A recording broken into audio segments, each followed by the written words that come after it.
After the conundrum that was Monday Night Football's doubleheader with all the injuries, good news. Thursday Night Football also has some injuries at running back, maybe at wide receiver, but it's Giants and Niners, of course, $1 million up top on DraftKings. That means we got to dust ourselves off. We got to get ready to go. We got to build lineups 3 different ways: hand built, optimizer, simulations. Gonna do it all coming up here on the stream right now. Apologies to the chat. I'm a little bit late and running around like a crazy person this morning, but let's get right into it. Giants 17.3 implied points. Niners 27.3 implied points. So a 10-point dog here in this game. That might have moved even further away because I don't think I updated since last night. So I'll definitely check in on that one as we go. But let's talk about the strengths and weaknesses. Obviously, the Niners D, as we've talked about in the past, a shutdown D of the highest caliber. Last week did not look like a shutdown D going against the Rams. Certainly gave up good production at running backs to Kyron Williams. Gave up good production to the receivers as well. Puka Nacua being the one that stood out the most. The Giants, though, I do not believe are the Rams. The Giants have some serious flaws. The Giants almost lost the game to the Cardinals for digging themselves out late. So this is not the same team, not the same situation. And the total, I think, does speak for that as well. That said, if you were going to attack the Niners, the way that you could do it would be through the run game. The Niners giving up a 0.07 EPA per rush. It's actually a pretty poor number, especially, again, for this Niners D that has been so good historically. They also been pretty bad in the red zone, 0.32 EPA per red zone rush. 0.2 EPA per QB rush, which is basically average, but still means there should be room for Daniel Jones to run around a little bit. So we have to talk about no Saquon Barkley, going to be out with an ankle sprain at least for this week. Seems like it might be 1 to 3 weeks. Who knows? Maybe more so given his contract kerfuffles going on. But I do think Matt Breida on the surface looks pretty good. We're going to see if hand building him in here is going to make this team maybe a little bit less appealing in some respects. But he is going to be the player that right away I think we have to put in. Let's get him going. Let's put him in the flex for now. $7K salary. The pivot point for Matt Breida would be Eric Gray, a guy that I liked a lot numerically coming out of OU. I think he also played at Tennessee before that, but at OU did have some really good numbers, really did stand out in the EPA metrics, of course, that I swear by, the expected points added stuff that you heard me talk about at length yesterday in the 2.5 hour long Spags rankings video. Eric Gray is the pivot point. The other obvious pivot point for the Giants would be Matt Breida. If he is going to be chalky, you just not play a running back. Maybe you try to get the run game production through Daniel Jones. I think Daniel Jones and Jalen Hyatt kind of interesting. So let's think about this as we go. So Jalen Hyatt not running a lot of routes so far, 19.5 snaps. When he's out there, though, he is running a route 14.5 routes per game, and he's getting targeted downfield pretty well as well. Definitely seeing 1 target per game, which is not the highest in volume. Obviously, he's not Tyreek Hill, but a 2.5 EPA when he's getting targeted downfield. So if he is getting targeted, he's getting open. He's also getting open in a way that's creating real value. So I think that Jalen Hyatt is a kind of interesting play to go to here. And I am, in fact, going to put him in. I don't know. Let's see how this goes. But I think we're saving a little bit of money here. A $7K guy, a $5,200 guy. I think that all makes sense strategically. Also, I need to, this window is like a weird size. Things like this that drive me nuts that you guys don't care about at all. There we go. Now we got a good window. Now this window is looking like a real window. So let's put in Hyatt. I do think Daniel Jones, again, just if we're going to say that the Saquon Barkley production doesn't all go to Breida, but Breida's still having a useful enough game, I think Daniel Jones can make this lineup as well, though I do not want to have him in as captain. And now we have to talk about the stars on the Niners side. So Brandon Ayuk right now, questionable. I have no lean about which way he's going to go. He is still currently in the projections for Stochastic and ETR, so it does feel like those sites are currently thinking that he's going to be a go. If he's a go, I think that he and Debo are both in a pretty good spot. Giants on the year giving up a 0.5 EPA to guys running out of the slot. Debo's had 12 slot targets. Ayuk has had 8 slot targets. George Kittle has had 6. So all those guys getting targeted pretty well. The guy, though, who is going to be the one that I think makes or breaks the slate is going to be Christian McCaffrey. And he is at such a point level. His ability to rack up points is so much higher than anybody else in this game. I think for the most part, maybe Daniel Jones is kind of in the hunt to be a top scorer. But I think McCaffrey, to me, as captain, makes a lot of sense. So he's as chalky as could be, I am sure. He eats up a lot of salary, nearly $20,000 as a captain. But this is still looking like a build that I think we can get unique in other spots. So I don't think Hyatt's going to be too highly owned. I don't think 3 threes with the Giants and the Niners are going to come up as much as they normally do. So I'm willing to go to this way here, and let's go with McCaffrey. I'm going to play this like Ayuk is not going to go today. If you guys have any leans, let me know in the chat. But I do think that Ayuk, he's a gamer. He's a guy that looks great. So we talked about in the Spags rankings video, analytically, currently the best receiver in the league in terms of what he's putting out there. That sounds crazy, I know, but it's all about the production. He's creating over average every single time he touches the ball. He does have a 1.2 EPA per target on the year. So if Ayuk is in, I'm going to want to get to Ayuk. If Ayuk is out, I think Debo is kind of hard to ignore here. But now the salaries are weird, so let's flip it. Let's go Debo captain. That'll at least save us some money. And McCaffrey here. So we have 1,200 left. So we are getting pretty thin right away. Shepard. A 4-2 for the Giants, maybe. I know that I was listening to the Stochastic show, and Matt Kajeski was talking up Ronnie Bell as a player who's been getting a lot more snaps than it would seem. Theoretically, he could get more opportunity as well, where he's been out there basically as a run blocker, as a receiver with the snaps that he has been playing. But he was a preseason world beater as well, a guy who they liked seemingly more than Danny Gray so far. So I actually think that Ronnie Bell could make sense in this build. Man, did we just not play McCaffrey? This is tough. McCaffrey's salary really makes it pretty brutal. Let's see what happens if we put Brock Purdy in. There are the reports of McCaffrey getting less touches and Elijah Mitchell getting more. So we could go that way. I just find it hard to believe McCaffrey doesn't make a winning lineup, whether it be at the flex, whether it be at captain. I think he makes it as a flex player at a minimum. But I think Lucky 7 is on the same page. I think what we do is we put Elijah Mitchell in this one. Let's try to profit off of somehow McCaffrey not making it. In the last slates we've seen in these showdown ones, not counting Monday Night Football, we have seen it where Josh Allen didn't make the winning lineup. I think Jalen Hurts didn't make the winning lineup or didn't make the optimal lineup in his last game when they played against Minnesota.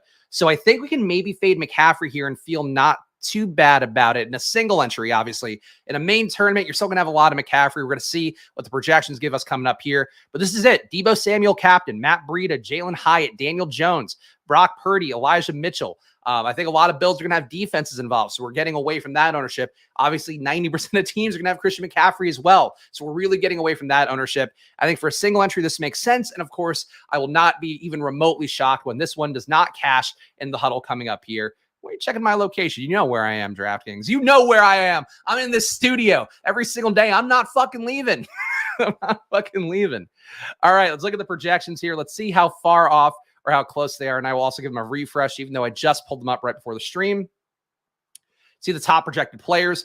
So Christian McCaffrey, top projected player by actually over 6 points over Brock Purdy. So Christian McCaffrey, I would expect is going to end up in every lineup when we go to the optimizer in a moment here, but let me copy these and we'll do that. Other top projected plays, Brock Purdy, Daniel Jones, Debo Samuel, Brandon Ayuk. All these guys going to be highly projected right now. Of course, if Ayuk goes out, you see a boost to Debo, I'm sure. You see a boost to Kittle. You see a boost to McCaffrey too, I would think. And then you see a boost probably to Juwan Jennings, Ronnie Bell, these guys that are kind of nobodies in terms of the actual workload, but would gain more if Ayuk can't go. It isn't crazy that CMC doesn't pay off his salary. It's not crazy that, so he's like paying it off is all relative. The issue though is that if he puts up 20 points, like he might just make the lineup anyway, because if the star player doesn't make a lineup, you need other guys to go off. So if Jalen Hurts doesn't make the optimal lineup in that game versus Minnesota, it's because Addison made the winning lineup. It's because Jefferson makes the winning lineup. It's because DeAndre Swift makes the winning lineup. Like all those guys put up games in the range of 20 points. So who in this game are the guys that could put up points that, theoretically make it so you don't have to have McCaffrey's 15 to 25, let's say. And I don't think there are enough guys in this game to do that. I guess Waller, if you want to really give a ceiling game there. San Francisco, been pretty good defending tight ends overall, negative 0.7 EPA going against tight ends. But I guess you would have to really then go to guys that can all get 20 points, and that's the way you get away from McCaffrey. And I don't know that I did that in that single entry, but let's look at the values. Top value plays according to the stochastic projections. Wan'Dale Robinson projected to be back in today. 2.5 points makes him the top value on the slate. Ronnie Bell, we just talked about, a 1.2 projection. Kyle Juszczyk, slightly higher price point at $400, 1.9 projection. Yeah, nobody here really standing out too much. Elijah Mitchell, though, not going to be a top value. So I think that actually does bode well for having him in that last handbelt lineup. Again, he's direct leverage against McCaffrey. Kyle Shanahan, as we talked about earlier in the week, he's basically said that he regrets playing Christian McCaffrey as much as he has so far because he knows that they're not playing for week 1 and week 2. They're playing for the Super Bowl and keeping Christian McCaffrey healthy. So I think you can really make a case for Elijah Mitchell, but clearly, the usage has shown so far that they're going much more McCaffrey's way than they probably should. Let's look at the ownership now from Stochastic.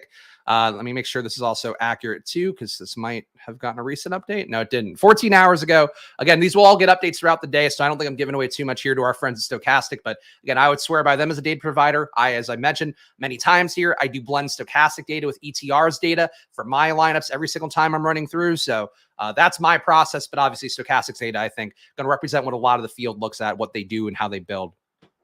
Okay, so top owned player. They are projecting right now Christian McCaffrey for 80% ownership.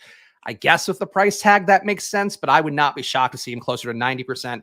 Definitely stands out to me that could be a little bit low. McCaffrey on ETR, it looks like they have him for 85. So 80 to 85, I guess, is what the two sites combined would be saying. I think 85 to 90, but we'll see.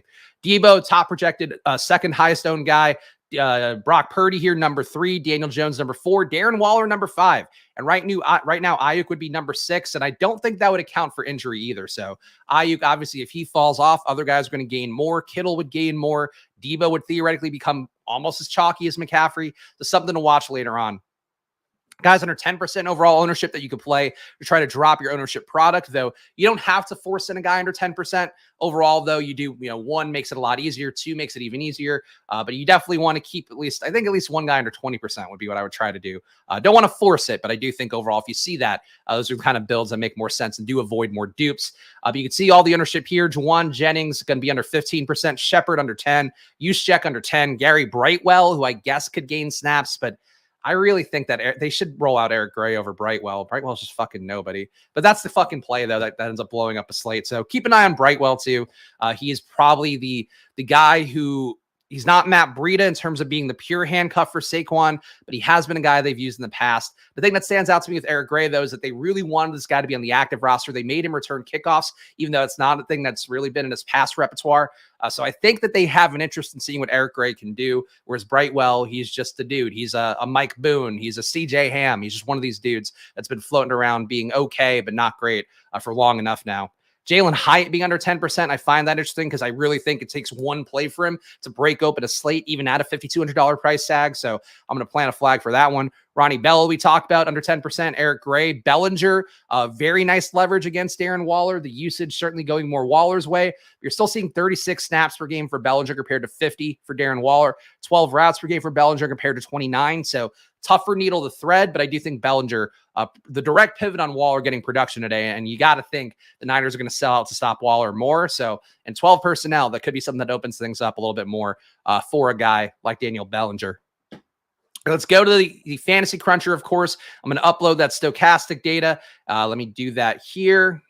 And we will see what the optimizer gives us. Of course, the optimizer is the best way to read what general team constructions are going to look like, the players that are unavoidable based on projections. So this is going to be the second part of our thumbnail with a little calculator on there. And look at me making new thumbnails, not just me pointing at my money hat. So we'll see how this one does click-wise. Probably poorly. We'll find out. McCaffrey, 80% of lineups at utility, 20% of lineups in captain. So Christian McCaffrey is making every single lineup.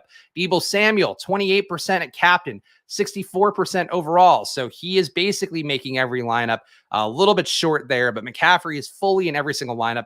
Elijah Mitchell coming up a lot here, which is interesting. So maybe that's the one thing you could do is play McCaffrey at flex and play Mitchell alongside of him. That's apparently not going to be a surprise here because this is top projected lineup.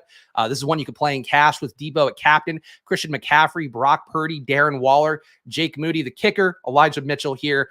They're playing McCaffrey and Mitchell together as the top projected build. So pretty interesting there.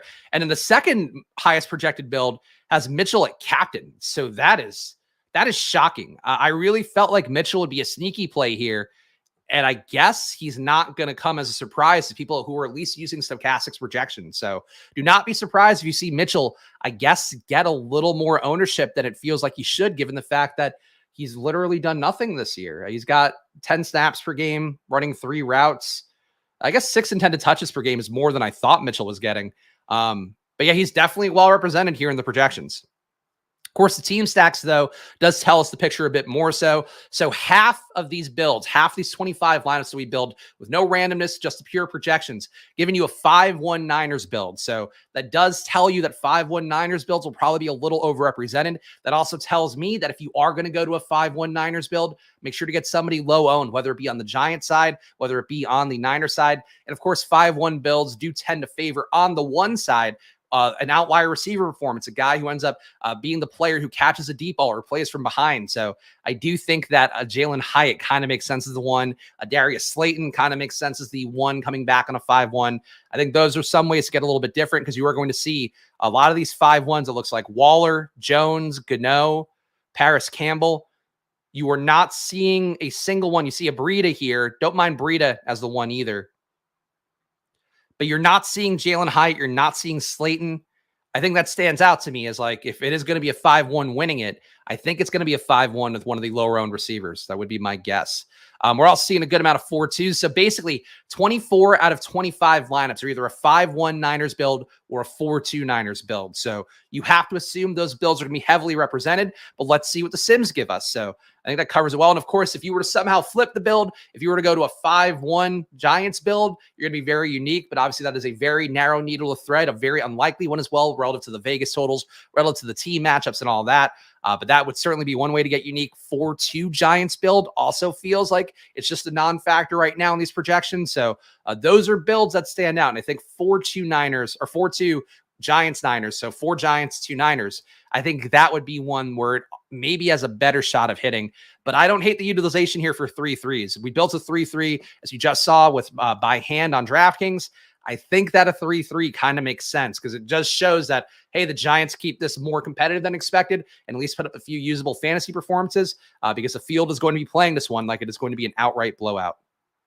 Let's look at the Sims last year. Of course, the most important part of the process, the one that I think is key to have as part of what you're looking at overall, even if you are doing 20 maxes and all of that. Stochastic Sims are great. The Run the Sims tools are great. The Solvers tools I've heard a lot of people having success with. I know Pete, of course, Pete Overzet, my podcast partner here on Splash Play, is the guy who has been, I think, doing the most drumbeat for the Solver Sim tools and getting great results with it. So those are the ones you could use out there. There are more people like Saber Sim as well. But obviously I have access to Stochastics ones. That's what I'm using. And we'll go and see what it gives us. It's building 10,000 lineups here. If you were not familiar, if you haven't seen one of these videos yet, the Stochastic Sim builds 10,000 lineups just in general, trying to get a good spread relative to what the projected ownership is. And then what it'll do is it'll simulate those 10,000 lineups against each other 40,000 times. And you can also then at that point upload in your own custom projections, including ownership. And what it'll do then is sim based off of your projections and ownership. And that's what I do when I blend the stochastic and the ETR data. Excuse me. Just made it, boys. Happy to see the Sims didn't crash on us today, and we get that sweet, succulent data. I'm now anxious about this last part, the ranking lineups. Actually, this morning, I did run into an issue trying to rank the lineups and then did not complete my build. So hopefully it'll go okay today. Yeah, oopsie. I hope it'll go okay. If not, again, I don't know. I don't want to put them in a bad spot here. Obviously, the Sims are not expecting to be here live on stream, live on stage. So tough one on Monday. But I did get a build on my laptop before, so it should work. I'm just I'm confused as to why it is doing this. Basically, what I did this morning, I made sure to see it was going to work. I ran the first one and it got jammed up like this. Then I refreshed and ran it again and it worked okay. So let's give this a moment here. Let's see. I am doing them such a disservice by showing the product in the most negative light. You know what, guys? Here, while we're waiting for this to load, I don't want to browse away from the screen. But hey, let's go to sporthandle.com. Hey, look, guys, check out this pretty sweet article that mentions down here. We had to go after the startup. That's been funded for $2 million. But hey, look, Probably Chris Spags quoted on sporthandle.com talking about my startup Probly. Go check it out, probly.com. We help people lose less money on sports betting. That is the goal there. And I'm featured in an article, one that's not besmirching me for accidentally fat shaming somebody's. We're crushing it. But go check this out. I'm very excited to see probably getting featured somewhere legitimate. So go to probably.com. Use it while it's for free. It is going to get paywalled very soon. So check it out while you can. And of course, tomorrow we'll take a look at probably as part of the fantasy football gauntlet that we do on Fridays. I'm going to give a refresh here. I don't know why this keeps locking up at this point when it's on stream. Again, as I mentioned on the previous stream that we did where it got locked up, maybe it's like when you're watching somebody pee in a bathroom, you're waiting in an arena, and like I get a shy bladder sometimes if I send somebody right behind me. So maybe the Sims are just like, oops, I don't want you to, I'm a little nervous. I don't want to show you this data. We got too much Brandon Ayuk in the mix. I don't know. But the Sims are trying again here. Fucking worked. Here we go. Okay, so it works on the second try. I don't get why that would be. So again, here you can see, here's what the ownership is. These are the stochastic ownership projections. And what it tries to do is create a pool exposure from these 10,000 lineups in line with the ownership overall. So you can see there's a little bit more going to some guys here, a little bit more Brock Purdy, a little bit more Jake Moody. You can also then increase these if you want, but I'm not going to risk it at this point. But you could increase McCaffrey if you want to make sure to get a little more McCaffrey to get in line with the field's ownership. That's what you would do. But let's simulate them out. 30% to first, I believe, is again, it's actually, I believe, 33% to first today. So a little bit higher than that, but we're going to get as close as we can. And again, here's where you would upload your custom projections. You download the template, you then match up your data to whatever, upload it here. And that's how you do that part. But of course, we're just going to run the stochastic data for now. Let's sim it out. Let's sim it out. Let's sim it out now. Okay. Question about probably signed up for the waitlist 3 weeks ago and couldn't quite figure out how to sign up for the app. Just go to probably.com. Waitlist is over. If you're on the waitlist, you're just on our mailing list. So if you go to probably.com, probly.com, I'll drop the link in the chat. You can just access it yourself and hopefully my porn search history doesn't come up on this one. Here we go. Here's probably. All right. There's a link in chat. And while this loads, here's how you use probably, because we get some questions too about using it. You're still signing payouts over here. So basically what you're going to want to do is scroll through anything. I'll go to NFL just so we can have, I clicked the wrong sport. There we go. NFL here so we can see some Debo props. What you're going to want to do is click this every time out. It'll tell you then how we're getting the data. Of course, we comb all the top markets in the world to find out a true probability, then grade out live sportsbook opportunities thanks to our odds jam data to find out which are the best bets for it. So this one right now is a negative 8.7 probably score. You're going to see a lot of negatives, but this is the process. You just scroll through. Again, when we have memberships going, you'll be able to sort by most profitable bets. But here, just basically, here's every bet for tonight coming up top here, and then some other ones from college football. All right, back to the Sims. That's how you use probably, though. Just click the probability link or swipe right. It'll tell you all the data, tell you what the best bets odds are, and you can go from there and try to find the same data, same odds on your book, hopefully. All right, back on topic here. Let's favorite the top 150. So that's pretty easy to do. Check the exposures. Highest simulated ROI. Kicker, Jake Moody. Highest simulated ROI at 12%. He's in 57% of the lineups here. So I don't love that. I don't know that I want that much kicker leverage, but it does feel like we are absolutely pushing towards kicker leverage. So interesting. Ronnie Bell coming up with a 1% simulated ROI. Elijah Mitchell, 24% exposure in this build, 4% simulated ROI. So they are projecting to get above the field on Elijah Mitchell. Who are the highest owned players that we're going to get overall? Or who are the highest leverage players? Jake Moody, highest leverage. Darren Waller, highest leverage. Daniel Jones, high leverage. Giants D, high leverage. God, I do not agree with the Sims. I do not, which is the tough part, because I do believe the default should always be trust the Sims, trust this computer simulation that is running things and actually pointing out flaws in the human process. That said, I don't want my slate to live and die by these guys. So I'll probably massage things a little, but I don't want to massage things too much. But here you go. Here are your top players. Some of the top lineups. Again, these move around up the course of the day, especially if Brandon Ayuk is a go or if he's officially ruled out. So keep that in mind. But here are some of your top simulated lineups. Christian McCaffrey, Daniel Jones, Darius Slayton, Giants, Jake Moody, Matt Breida, Christian McCaffrey, 49ers, Daniel Jones, Darren Waller, Eli Mitchell, Jake Moody. Sims don't know ball. Yeah, I suppose you can make that case. I mean, look, they're going at it from a pure data perspective, and I get why that would be the case. But fuck, man. Sterling Shepard at captain coming up a good amount as well. as his average simulated ROI is pretty high. What's McCaffrey at? Let's see what the McCaffrey ownership it's giving you. So it is trying to get you under the field on McCaffrey at flex, over the field at, oh, okay, so that's interesting. So this is the thing that we don't talk about enough in these videos. So you can see what the sim is trying to do here. And again, like the sim is going to approach things on a pure data perspective. It's going to run these things with randomness and have the lineups that either, end up performing better or, like it's going to basically highlight that in a meaningful way. So McCaffrey here, what it's basically saying is that you want to get more of him at captain, because if he has that outlier day, if he is going to be good enough to make a lineup, you want to be on the side that he has such an outlier day that you can't fade him.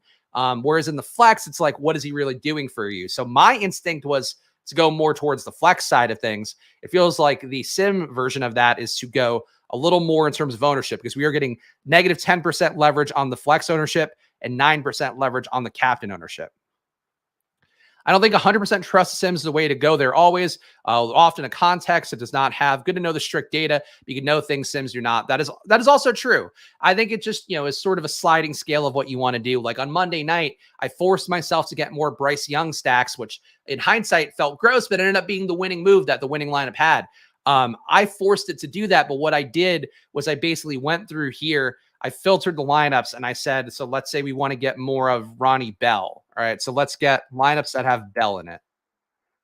So here, what it should do. No, it's not. Are we not giving me Ronnie Bell? Okay, so that's supposed to work. All right, hold on. Let's see. Let's use a less silly name. Oh, here's a Ronnie Bell lineup. I'm confused why the filtering. This is how you filter, by the way. I think it works better on some of the other areas. Let's see. Lineup contains Hyatt. Oh, there we go. I didn't hit enter. That's on me. That wasn't the Sims fault. All right. So our top simulated lineup with Hyatt, Christian McCaffrey, Brock Purdy, Deebo Samuel, Eli Mitchell, Jake Moody, Jalen Hyatt. I like that. Again, that's a 5-1 build. Still a 5-1 favoring Niners, but we're really cutting the ownership down by getting Hyatt in there. We're cutting the ownership down, I guess, by not having one of the defenses in there. So that's the process, I think, is really what, if you are using the Sims and you see these guys, you're not getting enough of them in your exposure. Like, I'm not going to play 150 lineup set. I'm going to play like 90 or so, I guess. So what I would do then is like, okay, for my 90 lineups, I want to make sure I'm getting some representation for Ronnie Bell, for Jalen Hyatt, for the guys that I think are low owned and good. And that's what you can do here with this filter tool by doing this. So Sterling Shepard, same thing. Let's go Slayton. Slayton's not coming up at all. Here are your highest ROI Slayton lineups: McCaffrey, Daniel Jones, Slayton, Giants, Jake Moody, Matt Breida. So there we go. That's it. So my 3 takeaways, I guess, what are the 3 takeaways? This is going to be a tough one. 3 key takeaways for today from the guy who knows ball, Chris Spags. I think number 1 is going to be, if you are playing a 5-1 Niners build or a 4-2 Niners build, make sure one of the players on the Giants side is very low owned, or one of the players on your Niners side is very low owned. If you are just playing straight 5-1s, straight 4-2s, you're going to be in large batches of dupes. So keep that in mind if you are going to build that way. I still think it makes sense to have some amount of teams that represent the onslaught, but the onslaught's going to be really chalky. So you can certainly do that. Number 2, I think, has to be, if you're willing to play any 5-1 Giants builds, any 4-2 builds with 4 Giants, 2 Niners, that's also going to be really unique. It is a very narrow needle to thread because of the game total, because the Niners are a good team that spreads the ball around. But if the Giants somehow have 4 guys get there, maybe from not having Saquon in the mix, I think that is one way to get different and have yourself basically, if that somehow hits, if a 5-man Giants build or a 4-man Giants build hits, you're basically on an island by yourself. So that's number 2 takeaway. If you want to go for the gusto, if you want to play 5 lineups and have that pure uncut shit and just try to get ones to the top, I think that's what you try to do. 3rd takeaway, I guess, has to be Jake Moody. I don't know how I can completely ignore how often Jake Moody's coming up. He feels like something here that gets the ownership down. Let's look at Jake Moody's ownership real fast. 30% ownership for a kicker. Fuck. That's so much ownership for a kicker. But the Sims are saying he's good. So usually the thing that I highlight with the Sims when I'm building stuff out, if the Sim says the guy is unavoidable, it doesn't mean the guy's unavoidable, but it does mean that he's the guy that helps you create things that get different around him. So I think number 3 is that Jake Moody might be a necessary evil, but I guess you should also get some of the Giants kicker as kind of the direct leverage there, because usually two kickers don't get there in a game. So Jake Moody, more important than he seems, but don't be afraid to use Gano as the lever to get away from Jake Moody, I think would be what the third takeaway would be. Pretty tough, though. Sims are right. The chalky kicker here is just easy points.